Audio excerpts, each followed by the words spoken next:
So Ballygunner defender Philip Mahony has retired from inter-county hurling at the age of 29. He won minor and senior Munster titles, a National Hurling League in 2015, started the 2017 All-Ireland final and was nominated for an All-Star on 3 occasions. And delighted to say that I'm joined by former Déise boss Derek McGrath here in De La Salle College to chat about his contribution to the Waterford hurling team. And I suppose, Derek, Philip first came to prominence here in De La Salle College, but from your experience in your 5 years in charge of the Waterford team, what did Philip Mahony bring to the group?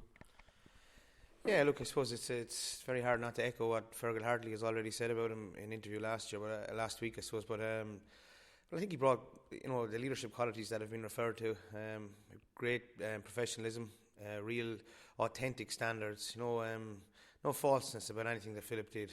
Couldn't tolerate fools, wouldn't tolerate anything but the best of standards. In terms of not making him out to be ultra demanding, but he was just, he just had huge, high standards for himself and for others around him, and people reacted to that. People reacted in a great manner. But he also had a lovely sense of kind of calm, and that's why I think the decision, whilst surprising to people, in actual fact, I think there's great certainty to the decision. I think there's great clarity in Philip's mind, even talking to him in school here, that he's happy with the decision. And we often refer to people that are able to look into the mirror after games or after a career and justifiably say that they gave it everything. And Philip is certainly one that can say that with absolute 100% certainty, that he just emptied everything he had mentally, physically, emotionally into everything he did in terms of preparation, in terms of recovery, in terms of on-match facility. And like anything, when someone does that and someone is not as... And I think he's more flamboyant than actually people have probably given him credit for as well. I think people, when people do it in an understated way that he often did, I think it's only when he's gone, people will realise how valuable he was to Waterford, and is to Waterford. You wrote in your Examiner column last summer that Philip Mahony is a player that was all in. What did you mean when you wrote that, Derek? Well, he's all in that, in terms of what he brings, and the group in terms of what it encompasses. I remember, during any journey, I suppose, Philip started here in with the White Cup team in when he was first year here. He was on the White Cup team, and I remember we were beaten by Thurles CBS in the final. James Barry's team in Philip's first year here, and then subsequently we were beaten in the Dean Ryan by Noel McGrath's Templemore team. And eventually in 07 and 08, Philip went on to captain in 08, the team that won the All-Ireland All-Ireland, finally getting revenge. And the point I'm making, I suppose, is that he was always completely just dedicated to the game, dedicated to improving, dedicated to getting better, dedicated to his work in the class as well, in terms of, and yet was able to balance that with having fun and, being friendly with everybody in terms of teammates, guys who were, down the line, down the pecking order in terms of playing time, but brilliant friends, particularly with his late friend Gary Murphy. They were so close here in school. Smurf, we used to call him. And I always feel that Philip was carrying all the people's memory that people's that he'd lost, and kind of their memories with him. I remember seeing a brilliant picture last year after the Munster Club final against the Páirce, where Philip embraced Ger and Lemmer Murphy on the field. And I was watching it from home, and I was kind of saying to myself, God, it's real kind of emotional coming together there, where you could see that Lemmer and Ger were probably saying to themselves, listen, I'd love Gary to be here today, and Philip was acknowledging that just with a look alone. And he's just great emotional intelligence, and I think that's a key trait he has, which will make him hugely suitable for management going forward. Yeah, you mentioned he had very high standards, Eric. Was he vocal both on the training field and in dressing rooms on match days as well? Yeah, but not to the extent where you often get a guy that's vocal for his voice to be heard. Timing was everything, I think, with Philip. Anecdotally, I remember before the Kilkenny qualifier in 17, I remember him actually just referring to, he basically put it fairly colourfully that who cares anymore, really. The only thing that really matters is the circle here, if you like. We weren't open to huge criticism, but he was just making the point that we should be carefree in our approach because we're emptying ourselves. So it kind of loosened the dressing room almost before that game. I remember him in the circle that day just saying, all that matters is here, our family, our friends, the genuine supporters, etc. And he just kind of almost, as I said, with words, he loosened the dressing room, very vocal, and very simple, which is a key trait. I think he was able to take something that was very perhaps complex in terms of the approach and then simplify it come game time, which is not an easy trait. So he'd simplify it down to just key messages, everybody doing their jobs.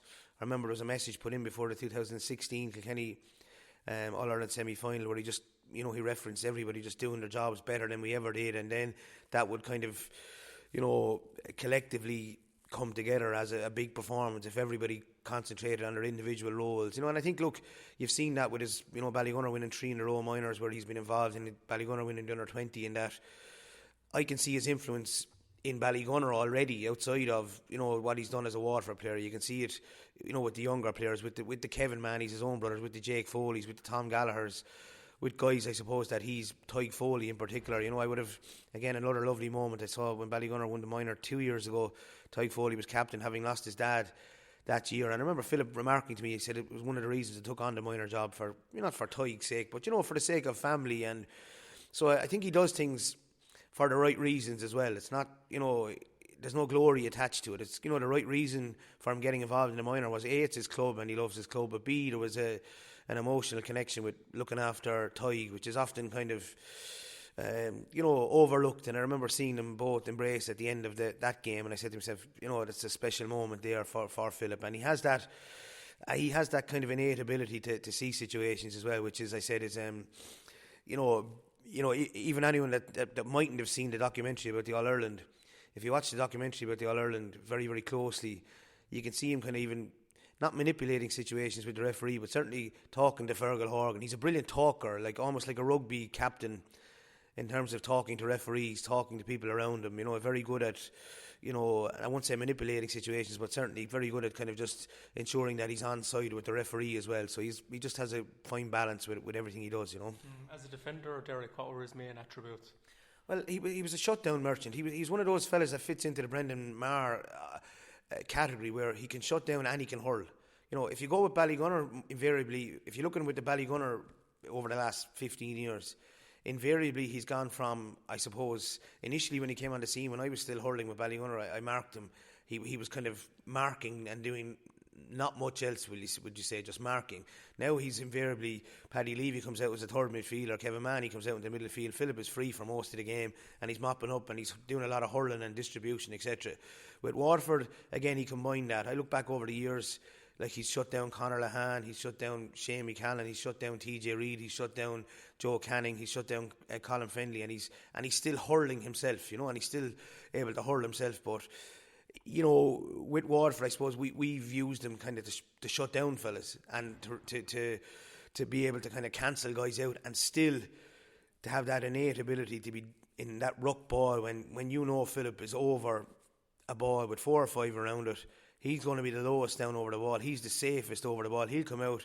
He'll give his almost trademark overhead hand pass or sideway hand pass, and people will just almost take it for granted, not realising the absolute skill that's involved in the very thing that he's doing, in terms of his distribution and the simplicity of his approach. So that's how he's been used over the years. And look, again, anecdotally, I remember the league final of 2016, the replay of 2016.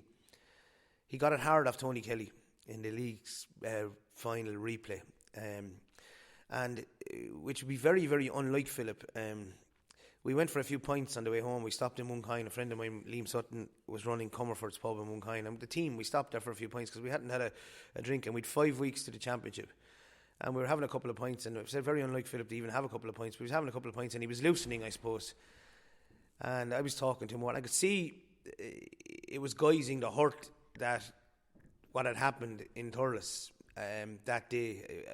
I could see it was eating him up, and he just said to me at the bar, about 2 hours into the conversation, he said, he basically said, I know it sounds a bit corny, but he said, I want to go at Kelly again, And as a manager, you can't commit to that, in a bar fueled with a few pints, but there was something in it for me, where the suggestion was, perhaps in my own head, God, I wonder should we go with someone else in a man marking capacity on Tony Kelly. And 5 weeks later, then we played clear in the semi-final of the championship, and Philip completely shut down Tony Kelly, in a masterful performance, got a point himself. And I just think that's a measure of the kind of mental resolve that Fergal Hartley referred to. There's no shirking of responsibilities. There's no kind of, I won't pick up the kind of the supposed marksman on the other side, and because I need to be hurling. There's no, everything's just team, and similarly, if a number of years ago, 2015, we played Cork in the Munster semi-final. I think Luke O'Farrell was sent off with about 10 minutes to go, and Philip was marking Conor Lehane at the time, and I remember him calling me to the line, and he said, who's free? And he said, leave me on Lehane, and again, it was another guy be looking to go free so he can hurl a bit of ball and get on ball, and so I think that's the measure of the type of team player he is, and team player he'll continue to be for Ballygunner undoubtedly. Yeah, and Ballygunner are going to get the benefit of his playing abilities, but do you feel on the other side of the whitewash, Derek, that he could be a very capable manager in time? Yeah, well, he's proven that already. I think he's proven that already. He's done great work with Griffith College, where he's taught the last number of years, getting to a couple of Leinster Colleges finals. I think Ballygunner have won 3 in a row under his stewardship in terms of the minor, and again, they've won an under 20 or the inaugural under 19, I think, this year, and under 20 last year. So, again, the lazy approach would say, sure, Ballygunner have the numbers, they're bound to do it, blah blah blah. But I think Philip's influence on that group of players is very, very evident. Even in Ballygunner's, as I said, use of some of those players that were involved under his tutelage this year within the senior ranks, notably, Paddy Levy, Conor Sheen, those guys who perhaps have come through under Philip's tutelage over the years, Kevin Mahoney, and I think you'll see Cormac Power and those guys, as I said, the fellas that Philip has influenced. So yeah, without a doubt. But I think he's thinking, just look, let's play for as long as I can, let's help out Ballygunner as long as I can. I think the one thing I will agree with, I saw comments from Sean Michael Regan yesterday, I think, in the paper, whereby it's the decision and the decisions that have been evident across the board in counties. I don't think they suggest any undercurrent of disharmony. I think there's just societal decisions now where a guy gives his all for 8, 9, 10 years, and he says to himself, I've certainty now, I've clarity, I've given it all I have, and I'm moving on. And sometimes the truth is less interesting than a rumour, where you say, things mustn't be right in the camp, etc. And I think there's absolutely no evidence of that. It's like situations where Tom Devine stepped away when I was involved. He's going travelling, people say, there must be something wrong in the camp. There's absolutely nothing wrong in the camp. Or and I think what Philip has proven is that you have to make decisions based on what's in your own gut as well, as opposed to, I'm sure there's probably hundreds of people that have said to Philip in the last 2 months, you should give it another year, you should give it another year. And, sometimes we have a tendency to go along with what other people think. And I think Philip has gone with his own gut here. And I think he has great certainty and great clarity. And he owes it, if any player owes it, absolutely nothing, it's him. And Brick is in a similar situation. And the similarities are very, very uncanny in that Brick slipped away without any kind of unbelievable statement of in terms of retirement, and Philip will actually abhor me doing this or talking about him the same kind of I suppose way that we're talking about him here. He's he's fairly doesn't like understated, and and that's I think people will realise that going forward. Yeah, do you think, looking at the wider picture, Derek, that this could become more of a trend, and probably already is a trend, of players retiring in their late 20s after giving up to 10 years of service at senior level? I think it is, Tomas. I think it's, as I said, I think it's probably a reflection of not societal changes in that, points I made probably last year and got a lot of criticism over it, is that guys nowadays, they seem to have a kind of almost a kind of a plan in their head that involves, work, travel, college, and they're going to get a bit of it in somewhere, and I think it goes back to the wider debate about the GAA calendar, in that if a guy has certainty in terms of when he's playing and when he's not playing, both at club and county level, well, then they can plan accordingly. So they can say to themselves, right, I'm thinking of being a teacher, that means I'll have June and July and August off. The championship, the club champion, I'm say if we're out with a county team in July, I can travel now from July till the middle of August, because the club championship is not starting till the end of August. And now, can I travel in January when there's a shutdown completely? So I think people are. Is it a byproduct of the GAA calendar? I think that it's so congested at the moment, and Philip has put in a lot long club campaigns, like a lot of other prominent hurlers, you know, look the likes of Brendan Maher, TJ Reid, Colin Fellney at the moment. They'll be going all year round, Derek. Possibly, yeah, possibly. I think it is, and I think look, the G are looking at that in terms of, you know, there was a huge debate over the Borrisoleigh, Ballyhale, Slotneil matches, etc. being on at the time they were last weekend, and fellas had been able to sacrifice their Christmas, if you like. And I think if the GA could get to the stage where they're playing the All Ireland Club final by the 18th of December in Croke Park, you know, that at least the boys would have Christmas to enjoy, etc. But look, I'm not sure the answer to it, because, you know, dual clubs, dual counties, very difficult. And, you know, some people, let's remember, like, one thing as well, Brendan Maher wouldn't rather be anywhere else than with his club last Sunday, or TJ Reid is similarly, you know. So I think sometimes we can you know, we can cry heavy on what's involved, but you wouldn't take away from what you're doing at the same time. You know, there's sacrifices involved, but there's huge enjoyment involved as well. I think it's just more a reflection of, I'm going to spend this.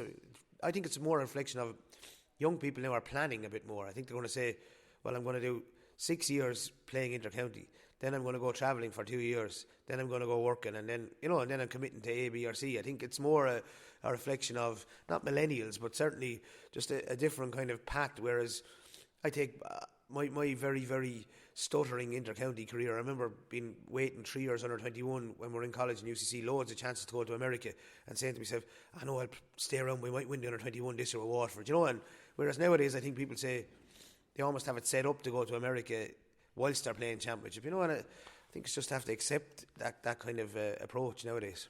Derek, thanks very much for your time today, and all the best for 2020. Yeah, thanks a million, Tomas. Thank you.